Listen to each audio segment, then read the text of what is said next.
சரியாப்பா இனியாவ நடிகை ஜோதிகா பாராட்டியிருக்காங்க அப்படிங்கிற தகவல் தான் சமீபத்தில சோசியல் மீடியால ரொம்பவே ட்ரெண்டிங்கா போய்க்கிட்டு இருக்கு.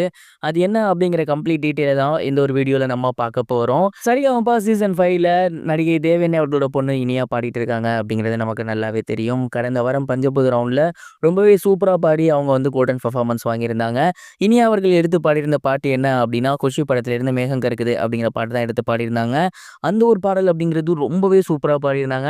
ரசிகர்கள் மத்தியிலயும் மிகப்பெரிய ஒரு வைரல் ஆகி இருந்துச்சு. இனியாவோட ஃபேன்ஸ் எல்லாருமே இந்த ஒரு பாடல ஆக்ட்ரஸ் ஜோதிகா அவர்கள் பார்க்கணும் அப்படின்னு நடிகை ஜோதிகா அவர்கள டேக் பண்ணி போஸ்ட் பண்ண ஆரம்பிச்சிருந்தாங்க. அண்ட் இந்த ஒரு விஷயம் பார்த்தீங்கன்னா, ஜோதிகா அவர்களோட கண்ணுல பட்டிருக்கு.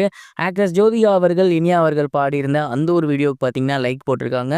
அண்ட் இந்த ஒரு விஷயம் தான் இப்போ சோசியல் மீடியால பயங்கர ட்ரெண்டிங்கா போய்க்கிட்டு இருக்கு.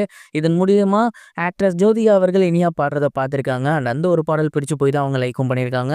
அண்ட் இப்படி இருக்கும்போது கண்டிப்பா ஆக்ட்ரஸ் ஜோதிகா அவர்கள் தேவயானி மேம கான்டாக்ட் பண்ணியிருப்பாங்க அப்படின்னா இனியாகிட்டயுமே பேசியிருப்பாங்க அப்படிங்கிறதுல எந்த ஒரு சந்தேகமே கிடையாது அப்படின்னு தான் சொல்லணும். அண்ட் இதை தான் பார்த்தீங்கன்னா இனியா அவர்களோட ஃபேன்ஸ் எல்லாருமே சோசியல் மீடியாவில் எடுத்து போட்டு பயங்கரமாக வைரல் பண்ணி வந்துட்டு இருக்காங்க. இனியா கடந்த வாரம் பெர்ஃபார்மன்ஸ் ரொம்பவே சூப்பராக பண்ணியிருந்தாங்க. அந்த பாடல் ரொம்ப நல்லா பண்ணியிருந்தாங்க. ஆனால் அடுத்தடுத்து வரப்போகிற வாரம் அப்படிங்கிறது ரொம்பவே டஃப்பான வாரம். டிக்கெட் டு ஃபினாலே வரப்போகுது. அதே மாதிரி எலிமினேஷன்ஸும் அடிக்கடி இருக்க போகுது. அப்படி இருக்கையில் இனியா அவர்கள் இதை காட்டிலும் மிகப்பெரிய ஒரு பெஸ்ட் பெர்ஃபார்மன்ஸை கொடுத்தாகணும். கடந்த வாரம் இனியா அவர்கள்ட்டேருந்து வந்த ஒரு அலிகேஷன்ஸ் அப்படின்னா நிறைய பேர் வந்து என்னோட பேக்ரவுண்ட் இருக்கிறதுனால தான் நான் இந்த ஷோவில் கண்டினியூ பண்ணிட்டு இருக்கேன். அண்ட் நிறைய பேர் வந்து எங்கள் அம்மா அப்பாவை தான் ஹெல்ப் பண்ணுறாங்க அப்படிங்கிற மாதிரிலாம் சொல்லிட்டு இருக்காங்க. பட் அந்த மாதிரிலாம் எதுவுமே கிடையாது. நானாக தான் முயற்சி பண்ணி இங்கே வந்தேன். இவ்வளோ ஒரு ரவுண்ட்ஸுக்குமே நானாக தான் வந்து சர்வை பண்ணியிருக்கேன். யாருமே எனக்கு ஹெல்ப்லாம் பண்ண கிடையாது அப்படிங்கிறத சொல்லியிருந்தாங்க. அண்ட் ஒரு தடவை சிபாரிசு பண்ணலாம், 2 தடவை சிபாரிசு பண்ணலாம். தொடர்ந்து அதை வச்சு இந்த ரவுண்டில் வந்து போக முடியாது.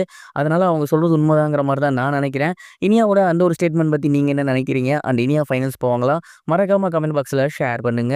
இது ஒரு புறம் இருக்க, ஆக்ட்ரஸ் அனுபமா பரமேஸ்வரன் ரீசெண்டா ஒரு இன்டர்வியூல ரொம்பவே ஃபன்னா பேசியிருந்தது பயங்கர வைரலா போய்கிட்டு இருக்கு. அனுபமா பரமேஸ்வரன் அவர்களுக்கு சின்ன வயசுல இருந்தே நடிகை ஆகணும் அப்படிங்கிறது ஒரு ஆசையா இருந்திருக்கு. அண்ட் அந்த ஒரு டைம் பார்த்தீங்கன்னா, ஸ்கூல்ல நல்லா படிக்கிறவங்க மட்டும்தான் ஆக்டர் ஆவாங்க அப்படிங்கிற மாதிரி அவங்க நினைச்சாங்களாமா. அதுக்கு முக்கியமான ரீசன், சினிமாக்கெல்லாம் போகணும்னா நிறைய பக்கம் பக்கமா டைலாக் பேசணும். நல்லா படிக்கிறவங்க மட்டும்தான் மனப்பாடம் பண்ண முடியும். ஸோ ஸ்கூல் ஃபர்ஸ்ட் டாப்பராலாம் யார் வராங்களோ அவங்க தான் சினிமாவுக்கு வருவாங்க அப்படின்னு சொல்லி நான் பயந்துட்டு இருந்தேன். ஏன்னா நான் அந்த அளவுக்கு மிகப்பெரிய அளவில் படிக்கிற பிள்ளை கிடையாது. டாப்பரும் கிடையாது. இதனாலேயே எனக்கு மிகப்பெரிய ஒரு பயமும் பதட்டமும் இருந்துச்சு. ஒன்ஸ் நான் காலேஜுக்கு போனதுக்கப்புறம் தான் சினிமாவுக்கும் நடிப்புக்கும் வந்து சம்மந்தம் கிடையாது. அது 2ம் வேற வேற அப்படிங்கிறத தெரிஞ்சுக்கிட்டேன். அண்ட் அதுக்கப்புறம் என் லைஃப்ல சினிமாவுக்கு என்ன பண்ணணுமோ அதை நான் பண்ணேன். இன்னைக்கு இங்கே இருக்கேன் அப்படிங்கிற மாதிரி ரொம்பவே ஃபன்னாக பேசியிருந்தாங்க. அனுபமா பரமேஸ்வரன் அவர்களோட இந்த ஒரு இன்டர்வியூ அப்படிங்கிறது இப்போ சோசியல் மீடியாவில் பயங்கர வைரலாக போய்கிட்டு இருக்கு.